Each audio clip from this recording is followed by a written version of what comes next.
Are we live? Yeah. Okay. John, I'm going to go through for about 15 minutes to do my little city council recap. And I just didn't want to keep you. Okay.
Hello, Savannah.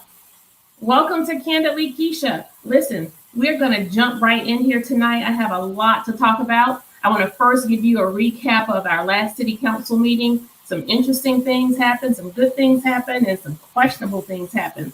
Nonetheless, we want to continuously keep you informed. As I stated, when you sent me to City Hall, I asked you to come with me. I'm so grateful for the ATR platform, All Things Relevant, in that it allows us to frame the narrative and tell the story, but not only tell the story, but to tell the truth. Tell the truth. I have backstage waiting Pastor Leonard Small and our intrepid community advocate for those city council members and county commissioner members who are keeping it honest, Mr. John McMasters. By popular demand, by your demand, you asked for them to come back because people were intrigued by what they had to offer by way of information and education about our local government. So we have some exciting things to hear from them tonight. But first, I want to do a recap of our city council meeting. I'm going to go through this pretty quickly because I don't want to take up much of their time. If I go too fast, feel free after the show to go back and listen. Please, please, please like, share, and invite a friend in. We want to acknowledge that we're so excited in an effort for Savannah to become 100% clean energy. Georgia Power has partnered with Savannah. We are the first city they selected for this soft launch partner program in electric vehicle infrastructure. And this program is called Georgia Make Ready. And the goal here is to create the necessary infrastructure as well as all of the charging stations that will be needed for us to achieve that goal. I only wish that we had given consideration before voting on, I did not vote on it, the purchase of vehicles, $1.7 million spent on vehicles for sanitation, code enforcement, so forth and so on. And then we had another million or so spent on police officer replacement cars. And I simply ask that we just slow the process down a little bit so that we can incorporate this program or these activities. We didn't. Nonetheless, Savannah is the first city that Georgia Power has partnered with for the Georgia Make Ready program. And to that partnership, they have actually invested $100,000. The city of Savannah is matching it, not all the way dollar for dollar, but we are giving about $6,800 to that initiative. We want to tell our activists and our advocates for sustainability to stay on us, keep us to our word. I spoke recently to the director of our sustainability department, and he has acknowledged that we are in the process of hiring an additional staff member. We're hopeful that between this staff member and the committee that has been formed, we will be able to make larger steps toward this goal. We also want to recognize that the city council meeting previous to our last meeting, we passed a resolution to repeal the Stand Your Ground legislation. We recognize that the Stand Your Ground legislation in so many communities disproportionately affect communities of color. You will be mindful of the horrific homicides of Ahmaud Arbery and Trayvon Martin. So repealing this legislation is a win for us, particularly when it comes to eradicating homicides in those situations where individuals can solve problems and not hide behind their hate, if you will. And so that resolution passed on an 8-1 vote. Curtis Purdy did not vote for that to repeal the Stand Your Ground resolution. Questionable for me was the $32,000 allocation on the agenda this past week that was inclusive of a pet waste receptacle maintenance contract. Now, you all know I have been advocating heavily for our fur babies, for the pet community. But what I like to do as your Alderwoman at large is I like to do things that make sense. And I like to use opportunities to make an example of those things that we do that do not make sense. Yes, we need pet waste receptacles. We need them everywhere, not just in the downtown squares. And that was my first problem with it. My second problem with it is the fact that we are investing $32,000 to collect pet waste, but we're charging our recreation and our Little League football teams $100 per team. Come on, people. Like, really? Pet poop is worth more than our Little Leaguers? We got to do better, City of Savannah. Sale of surplus property. Realtors. I need somebody to like, share, and invite your realtor friends in because I need information. I have not been able to get answers to the question of how much is the property at 1700 Drayton Street. This is the former location of code compliance that burned last year. You may remember that. 1700 Drayton Street, all of my realtor friends. Can you please tell me the resale value of that property? I had an issue with unloading this property for $750,000 to a developer who, in exchange for a promise of affordable housing, first it was affordable housing. By the time it got back to us again, it changed to workforce housing, another issue I had.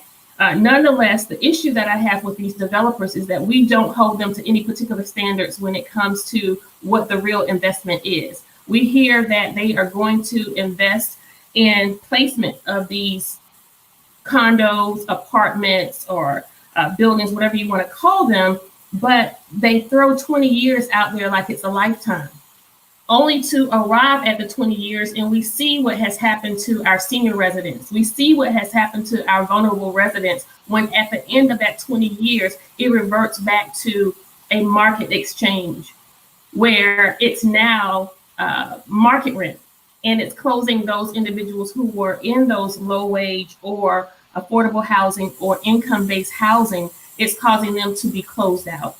So your alderwoman at large is keeping watch, and I'm monitoring those situations, and I'm asking the questions. I don't always get the appropriate answer. It's always the slow roll. You know how that goes. And when the message goes out in the media, it's really never reported on adequately. So I'm taking this opportunity to tell you what my issues and my position was. Animal ordinance update. Our animal ordinance update is inclusive of our attorney has acknowledged that we are as patient in this process as we can be, recognizing that it quite possibly may be on our next agenda, which will be in the next 2 weeks. So within that time, I am grateful to County Commissioner Ada Whiteley, who has committed to join my effort to assuring that we are putting forth every effort to make certain that we're giving all of our fur baby advocates a voice in the matter, everything from the rate that we have at our kill shelters to the sale of animals at flea markets. Some of the gains that we've been able to take into consideration are the recommendations and the suggestions from individuals who joined me in my live Zoom presentation. And that was inclusive of, there's a change to the limitation of cats and dogs. We are also speaking to the animals who are left unattended in cars, as well as how we care for or maintain outdoor dogs and tethering. So what we want to do is, again, I'm asking everyone who is interested in lending their voice and their concern to this situation, we are asking you to email me at kgcarter@savannahga.gov, kgcarter@savannahga.gov, or call me on my cell phone at 346-4235 to let me know that you are interested in joining a group that will provide continuous watch over this ordinance as we seek to transition Savannah's ordinance over to Chatham County. Whew. Huge topic of discussion on Facebook is the pedestrian interference ordinance. It is not an ordinance against panhandlers. Let me say this again. The pedestrian interference ordinance. It is against the law to keep people from asking for money. Individuals can still ask for money in Savannah. We essentially were presented with this as an option to the numerous calls and concerns we had with regard to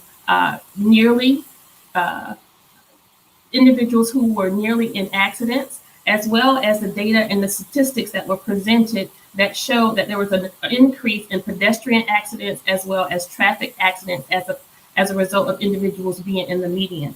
What we want to say here is this was not an ordinance against homeless individuals. In fact, everyone who stands in the median and asks for money are, in fact, not homeless. Everyone who's asking for money is not homeless, okay? We, as a nearly lifetime advocate for homeless families with children and homeless individuals, particularly those who are plagued with mental health issues that are undiagnosed and untreated, as well as issues related to substance abuse. We're very sensitive to those issues. So it would never be the intent to clog up our criminal justice system. It would never be the intent to clog the jails. In fact, in speaking with our city attorney, he has acknowledged that this is essentially will be a 60 to 90-day rollout, and that individuals will be given education and information as well as warnings. I have also, in the face of the feedback we have received in social media and some of the phone calls I've received, I've asked our city attorney to give consideration to offering an amendment to the ordinance, which would be inclusive of helping individuals be approached by code enforcement as opposed to law enforcement. In addition, incorporating some measures where we help to educate our motorists, because if they are not giving money, individuals won't stand in the median to ask for money. So what we want to do is be consistent and compassionate at the same time. It's very, very difficult to please everybody all of the time. But what I have come to know as I approach city council, it's not so much about pleasing people as it is doing the right thing and doing the best thing with the information you have. And you also have to give consideration of the environment of which you are in. So, by way of some recaps, this is not an ordinance against homeless individuals. This is strictly a safety issue with regard to the data and statistics we have received.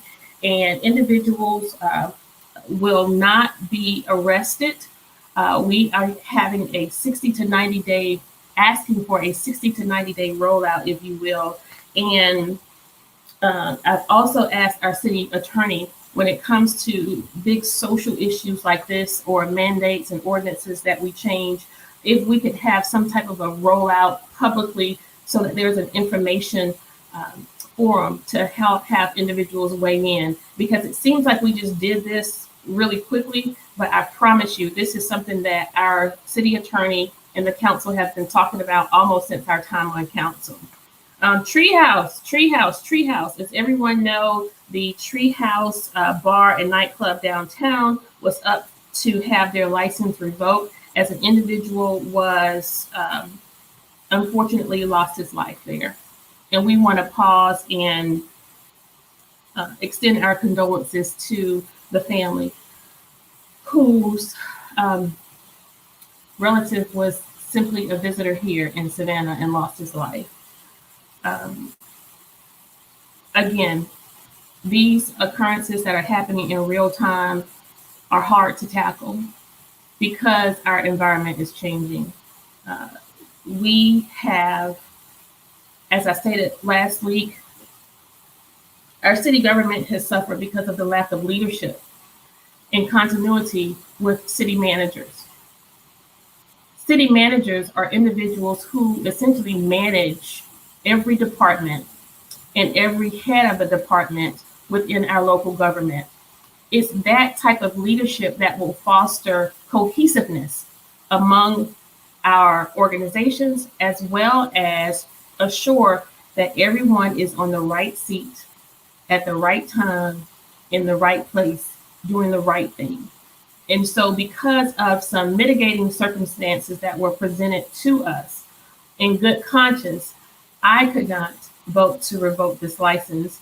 However, what we did was to delay this for an opportunity for council to revisit it, to see if this business can in fact incorporate a safety plan that would be satisfactory. There is no guarantee.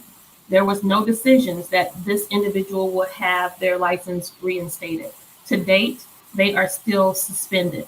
And so what we want to recognize and acknowledge is that I will essentially be advocating for us to do better, for the city of Savannah to do better with regard to who and how we handle citations, who and how we handle complaints.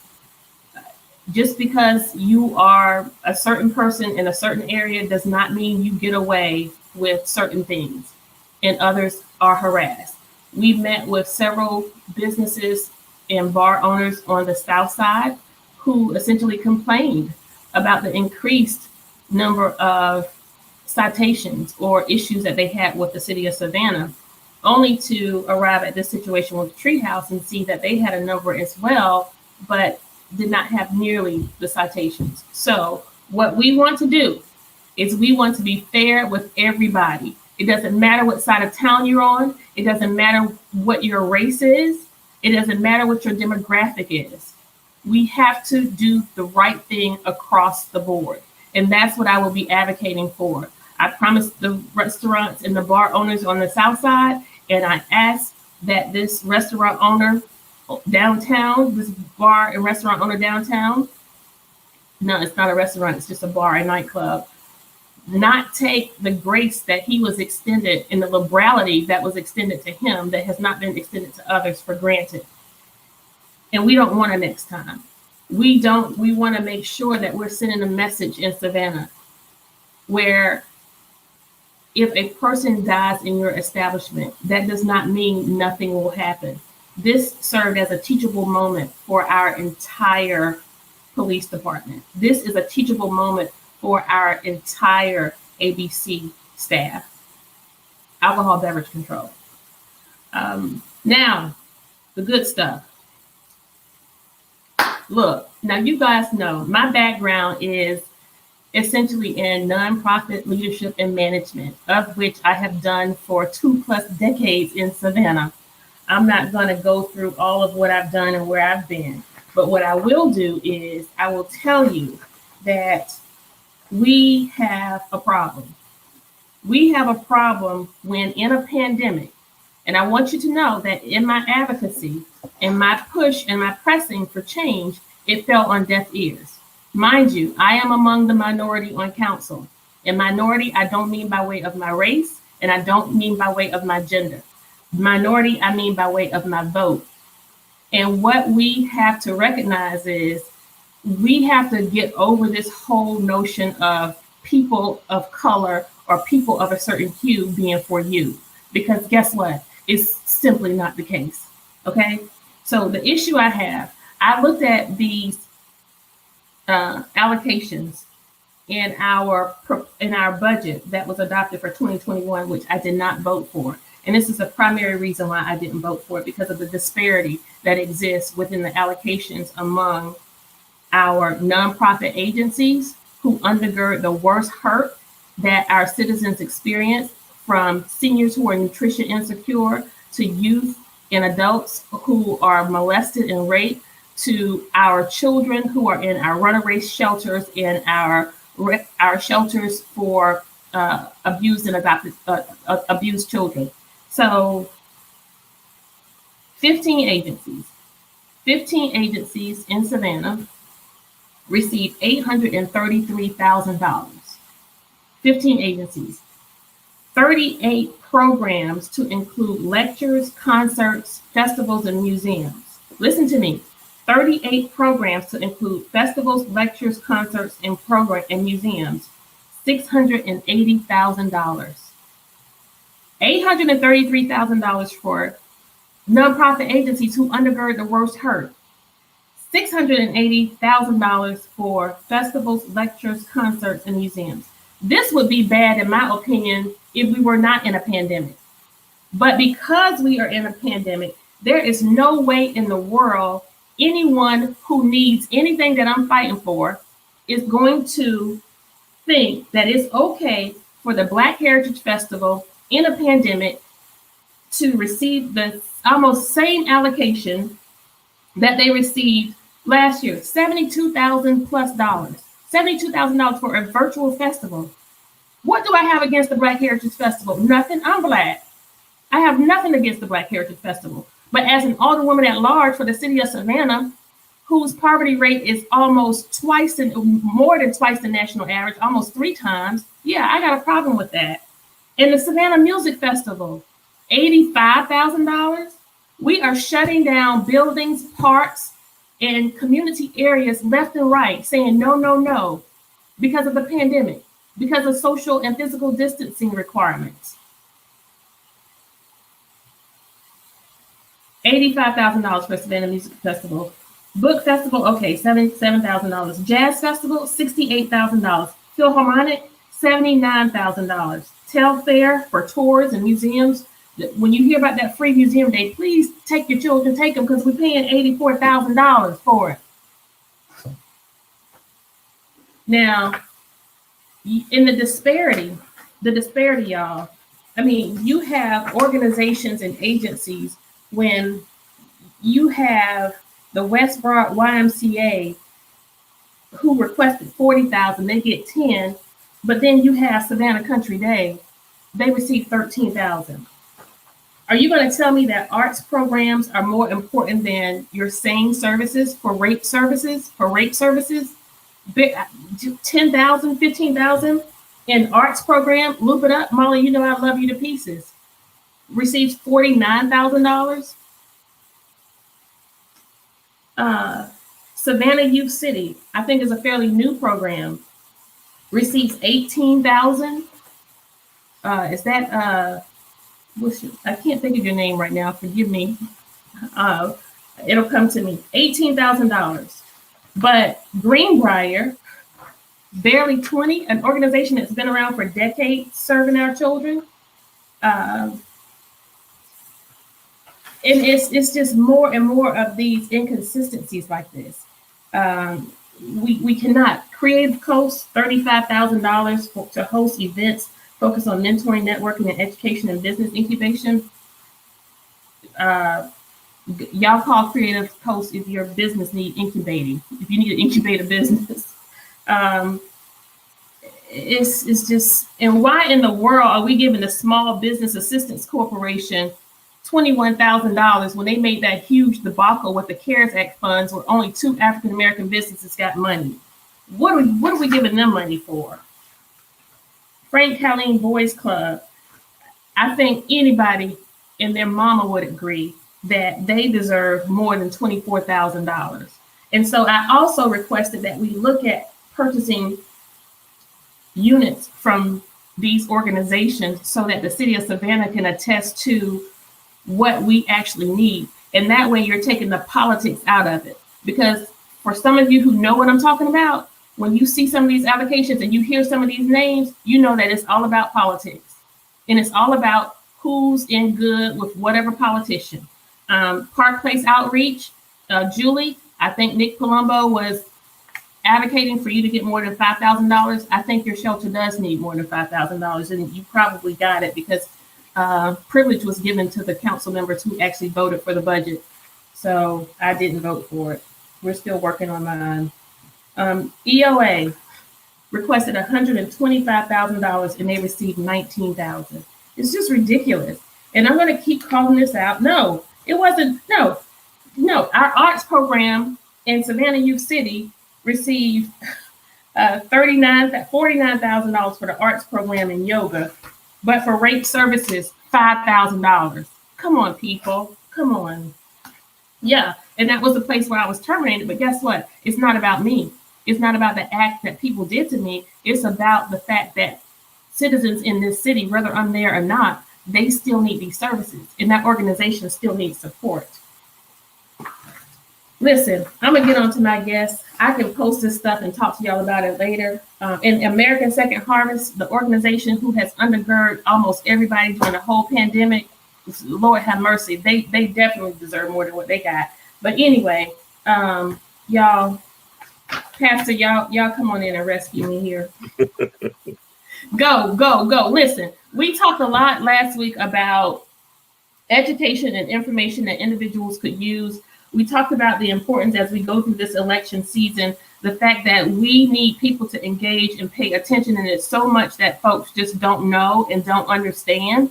And so you all offered so much enlightenment last week that I received a dozen calls saying we need to hear more. So I sent you an outline, and I just want you to just start talking to us about what we need to do to keep people engaged, why it's important for them to engage, and how we do not want them to get caught up in the trickery of politics.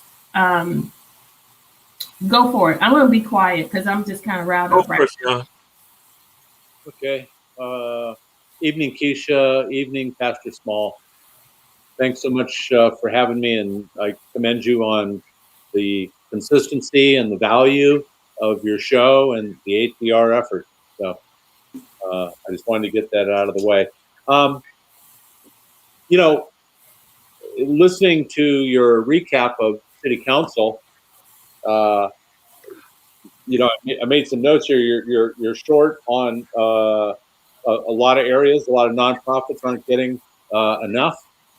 Little league teams or football teams, little league teams are having to pay a lot of fees for what in most communities, a lot of communities are a lower cost or free.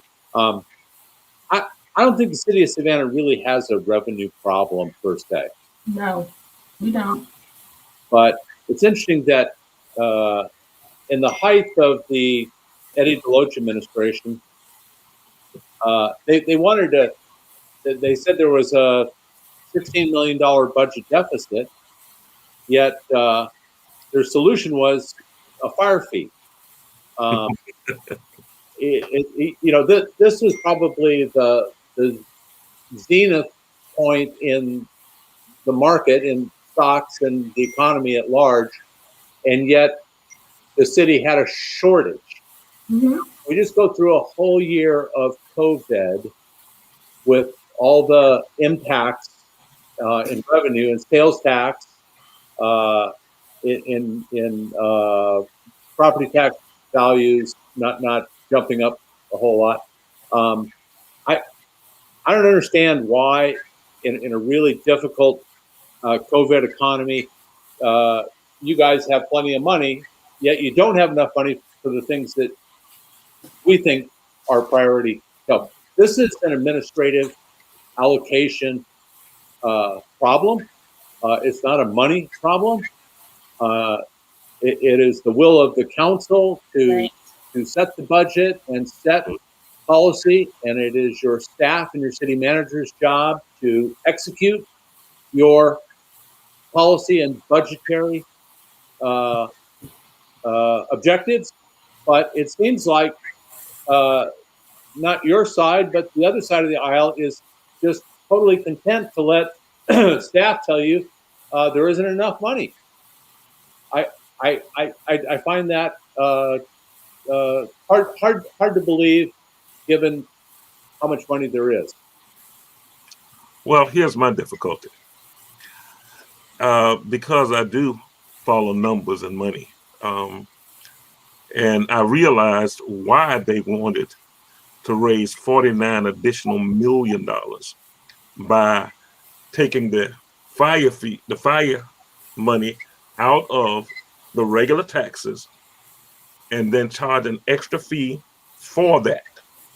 They wanted to raise about $49 million a year. You can extrapolate that to be about 1.6 billion in bonds that they could have floated with 49 additional $1 million. They were spending money like drunk sailors. And what happens is the hunger for spending money went through the roof, and that's when they birthed this $260 million arena plan. Now, the difficulty with that is, for those who, because I love numbers, the difficulty for that is you spend $260 million and then you lease the project that you spent the $260 million to someone else for them to make the profits off it. And they are obligated to you to give you $5 million a year on a $260 million investment. That the interest on it won't be covered by the fees you're going to get back from the management group. It makes no sense. That's bad business. It's like me building a house and for $250 million and renting it to somebody for 45 cents a month. That makes no sense. So it's that kind of fiscal irresponsibility that's got us giving nickels and dimes to the safety net for people that really need things. Mm-hmm. But we could come up with, I'm listening to those figures. I hadn't reviewed that since it happened. So I'm sitting there going, wait a minute. Yes. A virtual concert. This is painful. It's painful. A virtual concert. And then you got Greenbrier. Yes. Okay, let's don't them all. Let's just take those two. You got a virtual concert. Nobody selling tickets. Just gonna be on TV or on video or on computers. So you got a virtual concert. You're gonna pay the people who perform. God bless them. They're artists. They need to be paid. But they can't pay them that much.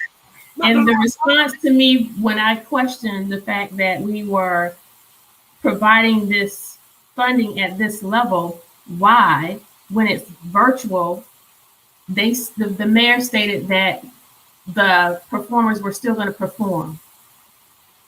I can't. Okay, listen, I preach. I can't. I need some of that money. I don't need no money, but I'm just saying the point of, come on now. You know, I'm entertaining. Litway Baptist Church is shorting me my money.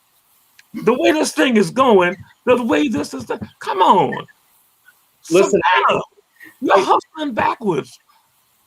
I Come on, you're Robin Hood Mhm. in reverse. You take it from the poor and give it to the rich. Thank you. Thank you. It makes absolutely no sense. But I want people to understand something. How did the fire tax get turned around? I went out and bought a bunch of signs, put them everywhere I could. Then I put 2 of them signs on the front of me and the back of me and a few of my friends, and we walked up and down in front of City Hall till it was embarrassing because they were doing something that was stupid, ate up with dumbness. Now, here's what I want you to understand. That's what citizens are supposed to do. Right. Citizens are supposed to see what's wrong and demand that it be made right.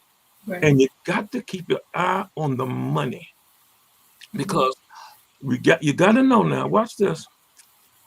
Back in Otis's time, when they passed the SPLOST, they put a sign up in front of the Grant Center out on Richard Street, and they put all their pictures on it.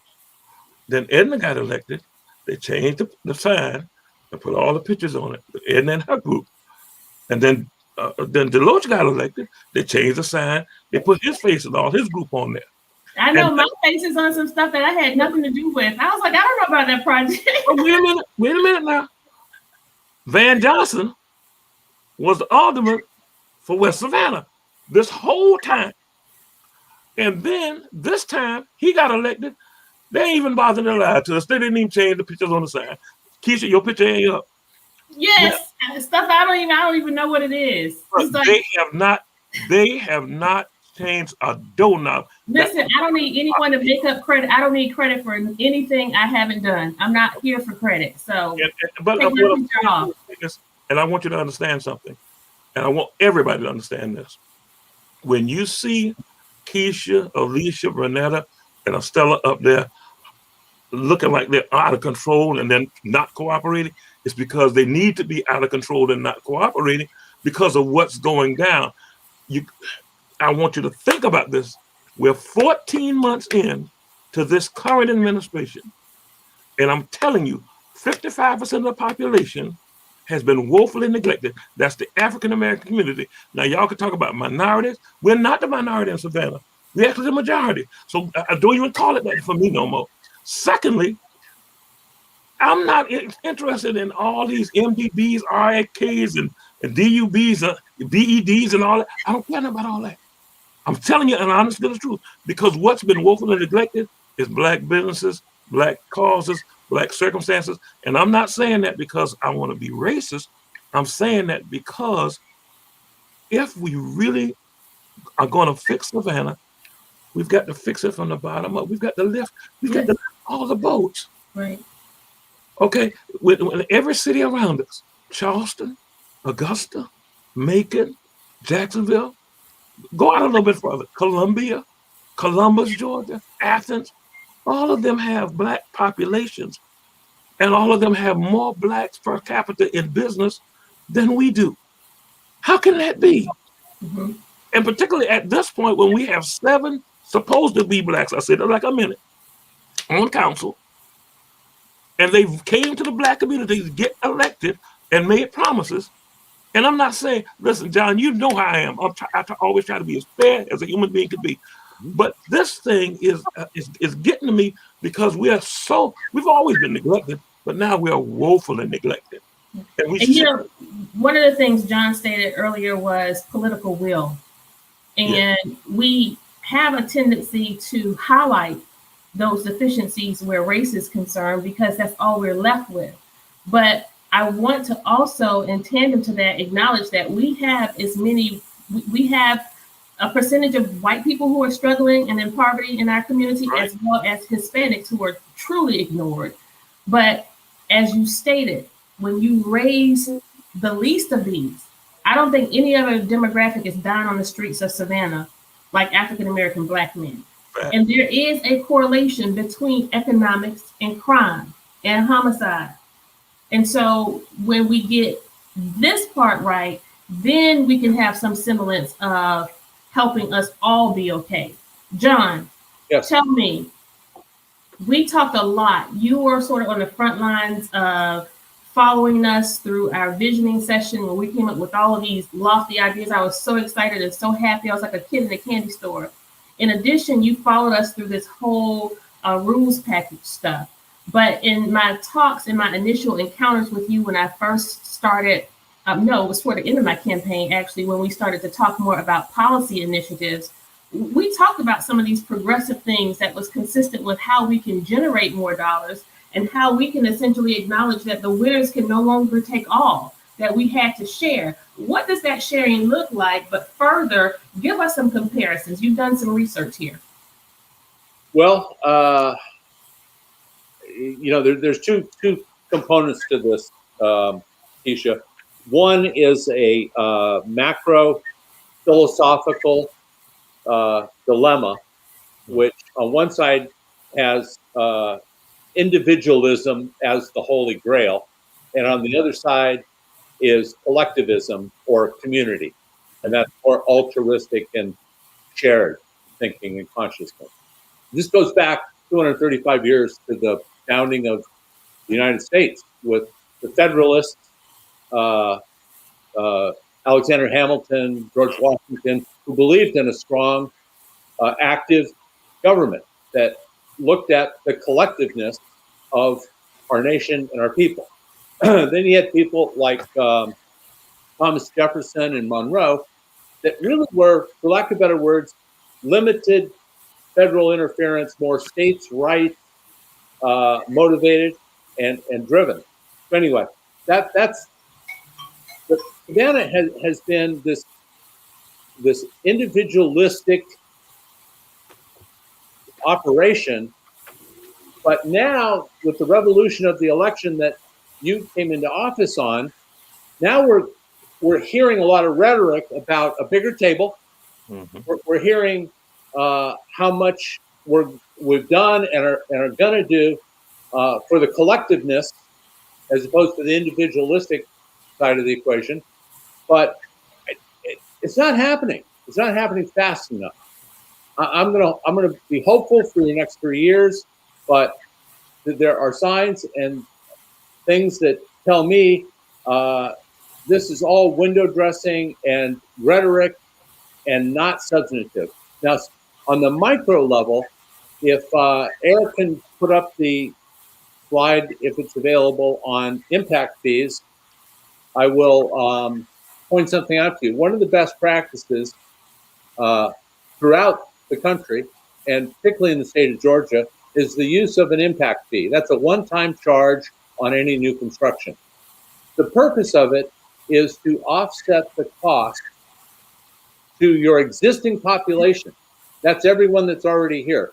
When somebody comes here, moves here from someplace else, the property tax base on their business or their home or their factory is not adequate to pay for everything. It helps the maintenance and operation, but it doesn't do enough to fund the needs of a new library or a new police precinct. There's the slide. Kesha, you'll remember when you first got on council and you asked Pat Monahan about impact fees. I don't know if you remember this, but he told you, oh, there's no point in doing them. We're already built out. You're being nice. You're being nice. He lied. He lied. Okay. Well, here's the proof that he lied. Look at the graph, and you can see from 2016 through 2020, we've done on average of over $500 million a year in new construction. Mm-hmm. These are a lot of hotels, mostly, a lot of homes, and all new construction in the city limits of Savannah. If we had a soft, gentle, kind, low-end impact fee ordinance, which we were fighting for, but got blocked, we would have between $12 and $15 million more every year for offsetting expenses in the general fund. Because general fund, that means we can use the money for whatever we want. It's non-restricted funds. Well, impact fees are not, but the utilization of the impact fees in your capital budget frees up. You don't have to have as much in your capital budget because impact fees are flowing in. It offsets it, exactly. So it frees up money in your general fund, which is the Holy Grail fund. Right. So while Pat Monahan's telling you, oh, Kesha, it's too late for impact fees, in 2019, we did $707 million of new construction. Okay. If you took a more aggressive Atlanta, Sandy Springs style impact fee schedule, it wouldn't be $10 to $15 million a year. It would be twice that. It would be $30 million plus a year. I'm not advocating for a steep impact fee schedule. You got to start out kind and see where it leads you. But we're talking about Little League not having trouble coming up with their money, or football, or Molly's group, or the May Street Y, or Savannah Youth City, Beverly Charter. I couldn't think of her name before. Any of the nonprofits, any of them. Yes, any of them. This is a kabuki show done by staff, supported by the mayor, to basically argue to the citizens that we're really tight on money. We don't have enough to meet your all important projects and needs. And look, at impact fees have existed in the state of Georgia since the late 1980s. Mm-hmm. The home builders took it to the Supreme Court, and the Supreme Court said it's not a tax, it's a fee. It's a one-time fee on the sale of a house or a building or whatnot. So Atlanta, Sandy Springs, Augusta, Macon, all over, Bryan County, Effingham County, they've been utilizing impact fees for so long that the city of Atlanta is debating on whether or not they should double their fees. We can't even get the fees established because they won't let you discuss it. And what is discussed is, to use your words, lied and misdirected. So, who benefits by not having impact fees? The builders and developers. There you go. And I want them to make a lot of money. They're in a position where if they added $6,000 to a new home, and the average home sale here is $260,000 or $70,000 now. Number one, the buyer is paying that, not them, and they're still going to make plenty of money. But again, and the one thing I want to go back to what you said, we want to recognize that this isn't a kick the door down and take it all. No. Keeping in mind that the citizens of Savannah has been doing without forever. This is coming to the table, and let's start the conversation. Let's identify how we can start moderately, how to arrive at these progressive policies that are happening across successful communities all over the United States. This isn't something foreign. And it's just like when we talk about port and container fees. We're not saying, okay, we're going to tax every container $2, $1, 50 cents. No, it is to let you know, and for those who are not paying taxes to the city of Savannah, that we are tired of the winners taking all. It's time for you to come to the table and have a vested interest in caring for the community of which you live. Oh, no, did I say the community of which you live? You know why this doesn't happen? Because many of the players who are at the table do not live in the city of Savannah. That's the problem. That's the main problem. The second problem is they are too selfish to give consideration and concern with just giving a little. The hotel motel tax, you would not believe the maneuvering and the backdoor deals all the way up to the state level. And Senator Jackson, Representative Derek Mallow, we are depending on you not to let these people railroad the citizens of Savannah with this hotel motel tax. I would rather not collect a dime in hotel motel tax before I allow these people to take all of that money again and continuously from the city of Savannah. Citizens. Well, the problem with the idea of the progressive agenda is that it is a bottom-up circumstance. Yes. It is. Let's even the playing field. Let's not just have the winners take all. Yes. Okay? Just a little, Pastor, just a little bit. And then what people keep saying is, I had a guy call me a communist today on Facebook, saying because I was advocating for an increase in the minimum wage. He said, no, the market should take care of that. If you just leave it up to rich folks, if you just leave it up to the greedy, the needy will die. And I want people to understand something. The progressive agenda actually will affect the largest part of the population. Right. Think about this. For 12 years, the minimum wage has been $7.25.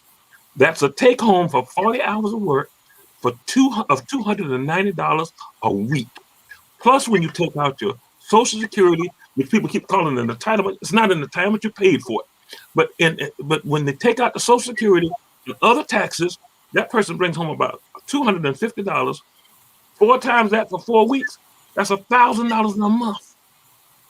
Your rent for a shack is $750. Yeah, well, so that's have 30% poverty, 28, 29, 30. Yeah. And wait a minute, that number has not moved. The poverty rate in Savannah has not moved for 40 years. Hadn't moved for 40 years. You ain't got to believe me. What does that tell us? It tells us that business as usual, this siding on the side of individual freedom, taking, precedent over the collectiveness and the community. John, I don't think that's allowed in the ordinance. Go ahead. Yeah, well, let me put one more thing, and I want you to. I need people to hear this. In the 30s, we had this, blowout of crime. Lucky Luciano, okay, Al Capone. It was, Italian guys, and then you got Bugsy Siegel, Meyer Lansky. Oh, those Jews. And then you got Dutch Schultz. Okay. But all these guys are white guys, and they were big. They started a crime spree. You know what they had in common? They all started out dirt poor. That's where the crime comes from. The fact that they were poor, not because they were white or black or blue or green. The fact that they were, and we keep these folks impoverished. We keep them impoverished, and we will keep a high rate of crime. Poverty breeds crime. Poverty in Savannah also drives the tourism industry. Yes, it does. I want to close out with this, and I want to give John, you a stab at this, and then Pastor, I want you to close out on it. It's one thing to talk about it, right?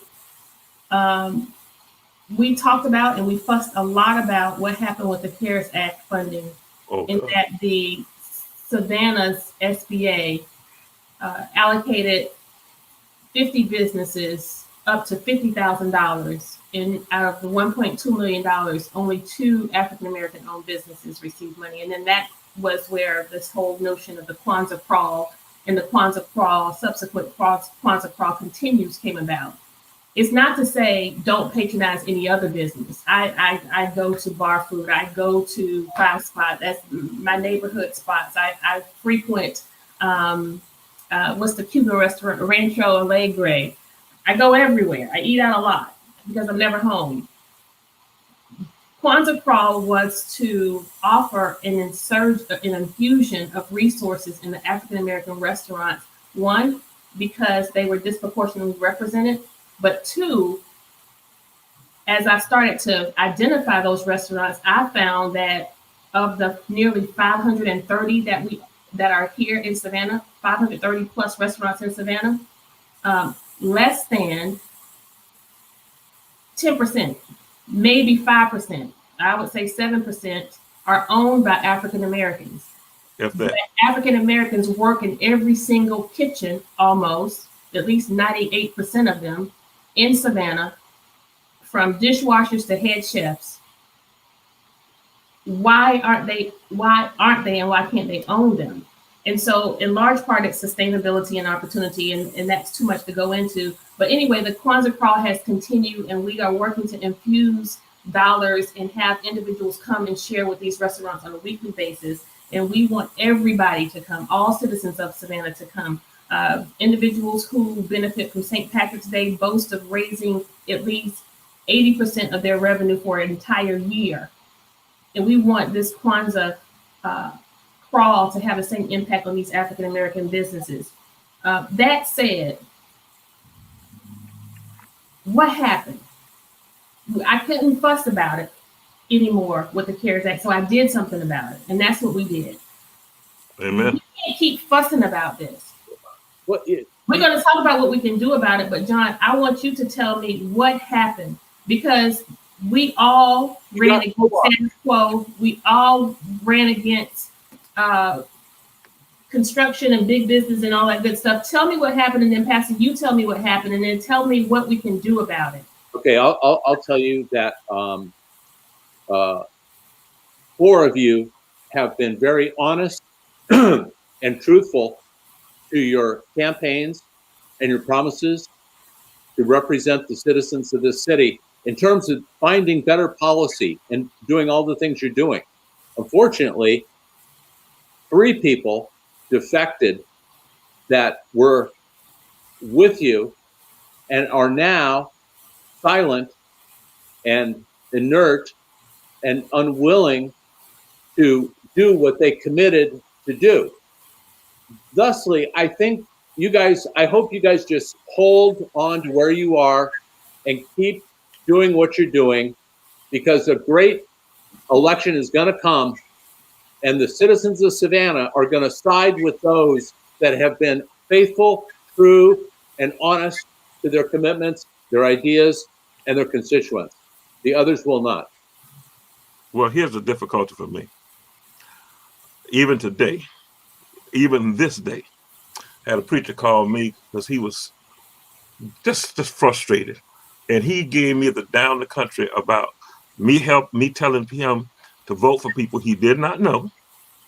And he went to the church, his church, and told the church, you need to vote for Dietrich Leggett. And y'all thought I was going to slide around it? Mamie Child don't do that. So I'm just telling you in no uncertain terms, Dietrich, Linda, and I and Alicia sat in the restaurant Barnes on Waters and hatched this election plan, and it was successful. All 3 of them got in, and we were sitting there and we was talking about what we're going to do for the community. And yes, we're going to help everybody, but we know that the Black community is where the cancers are, so you got to put the medicine where the hurt is. All those kind of statements. Honey, that man got on that TV today, on my phone today, and told me that me telling him to go tell his people to vote for that boy was a bad mistake for me and for him to make. He said, Leonard, they're asking me, why y'all had us vote for that? Vote for that. And I told him, and I'm gonna say this right here on this program right now. Y'all, I'm so sorry. I believed it. I got had. I've been bamboozled. They got on the council. They formed a clique. They shut out the other 4 Black women on council. And that's what God loved, the truth. Now, here's the deal. It's 4 years. One of them's gone. In 2 years, they're going to start running again. Now, guess how that's going to turn out?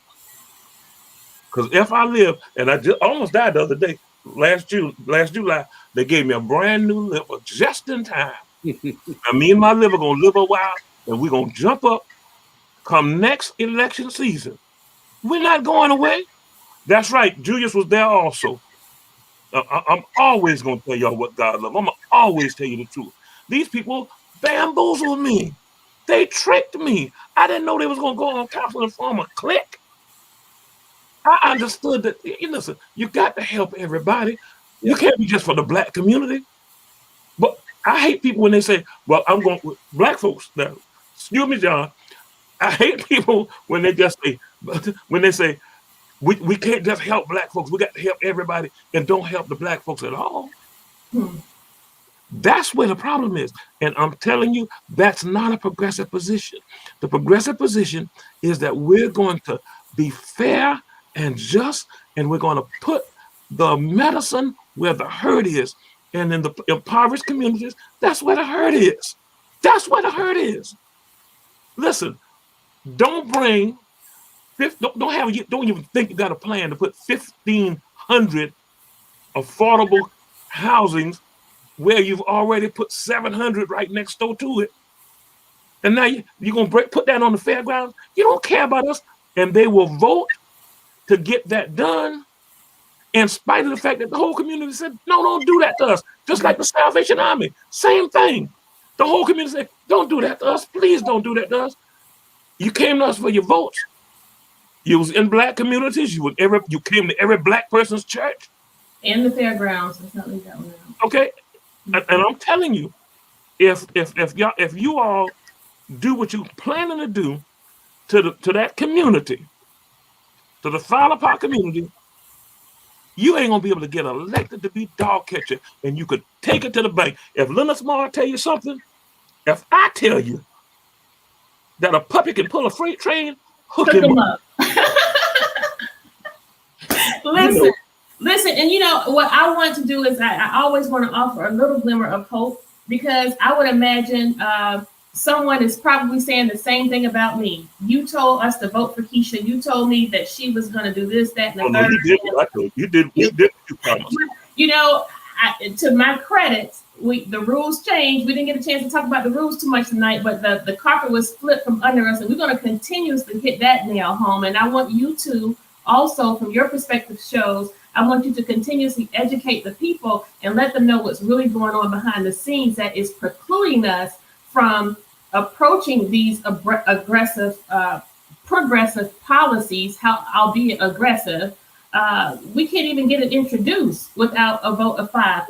But what I want to say is, people enter into relationships and marriages with good intentions, and they don't work out.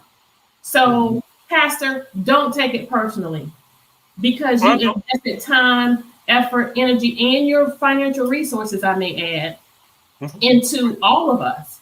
And some fell short. So what we want individuals to hear now is to understand that this is the nasty part of the political process. Does that mean you should bow out and not be a part of it? No. What that means is you have to stay the course. Just like bad marriages, you have to stick with it and keep working at it. Now, it is my hope that it won't take someone getting voted out of office. I would not advocate for someone to get voted out of office. It is my hope, Pastor Small. It is my hope. That's your hope. That's not my hope. That's not my hope now. That people get it right, because it's not fair to the citizens to wait nearly 2, almost 3 more years for us to just go about getting nothing done. That's not fair to the citizens. But what I will say is, people, stay engaged, ask questions, listen to the meetings for yourself. They are recorded. Don't leave out Chatham County Commission. Don't let them slide by. And do not leave out your state representatives and your state senators. Hold all of us to the carpet. Let me do something for you. Let me show you the difference between Savannah and Chatham County. Now, y'all know we're going round and round about that bus thing. We'll get to that one day. But here's what you need to know. CARES Act money came to the county the other day. When the CARES Act money came to the county called the courthouse and told the judge to give them a list of the people who were being dispossessed, because the CARES Act money can pay 3 months of rent. Right. So they didn't call SBA for people who had loans. They didn't end up giving 42 businesses, and 2 of them were African Americans in the city. That's 55 or 56% African Americans. That's blows your mind. But that's before we even get to that. They ought to be sued anyway, because they gave out the money before the application period was over, which is illegal. Never had a chance. But here's what they did. They called the sheriff and asked him to hold up and give them a list of the people who are about to be dispossessed so they could contact them and have them contact their landlords and understand that they were going to get 3 months of their back rent immediately. Therefore, you can kind of keep them in. And if 90 days from now they were still in the same bad position, they can apply and get 3 more months. They call the power. This is the county. This is the county compared to the city. They call the power company and ask them to put a moratorium on cutting people's lights off because they could give them 3 months back pay on their light bills. So you need to call the county to find out exactly what the mechanisms are to stay in your house and keep the lights on for my children, so my children will not be in the dark. The water bills can be paid 3 months. Everyone that lives in the city of Savannah. What progressive stuff does. Yes. This is what the county is doing compared to what the city is doing. And listen, I'm telling you what God loves. I'm telling you the truth. The city could have done the same thing the county is doing. Yes. They mishandled it. Nobody doubts that. Urban Small. And right now, that money from the county was shared between EOA, the Economic Opportunity Authority,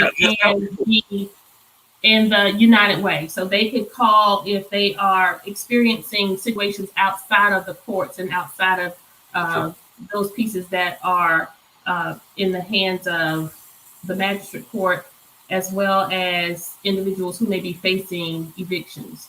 Amen. So, guys, yeah, we got to stay at it. We have to stay with it. And we have to keep these lines open because the narrative that is being projected in the airwaves and in the papers is not exactly what is printed and aired. And that's when you see the deliberate intent to keep the electorate ignorant of the facts that really exist where these pieces are concerned. So I want to thank you all tonight for being with us and again for sharing so candidly. And you know, here at Kandidly Kesha, we don't mince words. We name names and we just call things for what they are. And we are unapologetically your servant. And we're going to do what we can for as long as we can. As I close, I want to also make mention of a litter campaign that we will be launching on March 6th. The litter pickup will start in Tremont Park, and listen up more for the Too Legit to Lit campaign to come to a community near you. Alpha Phi Alpha, my brothers, will be leading the charge to help clean up Tremont Park on March 6th starting at 10 a.m. If your organization, or if you want to learn more about how you can help, you can call our Education Outreach Coordinator, Carlos Bates, at 651-6703. That's 651-6703. Carlos Bates, our Education Outreach Coordinator. We also want to recognize that coming up next week, we will have a message for the media. We will also highlight and feature many of our shows that are hosted live on Facebook, like Unity Action Committee. Did I get it right this time, Pastor? Unity Political Action Committee. How did I leave out political? Committee. Better Savannah, as well as All Things Relevant, and their show lineups. Tomorrow will be For Us, By Us, For Us with Alderwoman Alicia Miller Blakely. Amen. On that media message show, we also are going to have Dr. Estella Shabazz, our Mayor Pro Tem, who's going to talk about the Fairgrounds Project as well. Listen, y'all, we have a lot going on. If you have questions, you can inbox me directly or put it in the chat, and we'll try to get back with you to answer those questions. I can share this information with you guys regarding our allocation so that you can reiterate this on your shows as well until we get it right. And this is not about calling things out. As I stated, these are all things that I've been working hard behind the scenes on, and I've just been told no, or they slow roll me, as you say, John, or, tell you what you want to hear. But I do want to say thanks to those city staffers who have been committed to helping me and being supportive somewhat. So, y'all, it's been a good night. Enjoy it, and I thank you so much. Good night, everyone. God bless.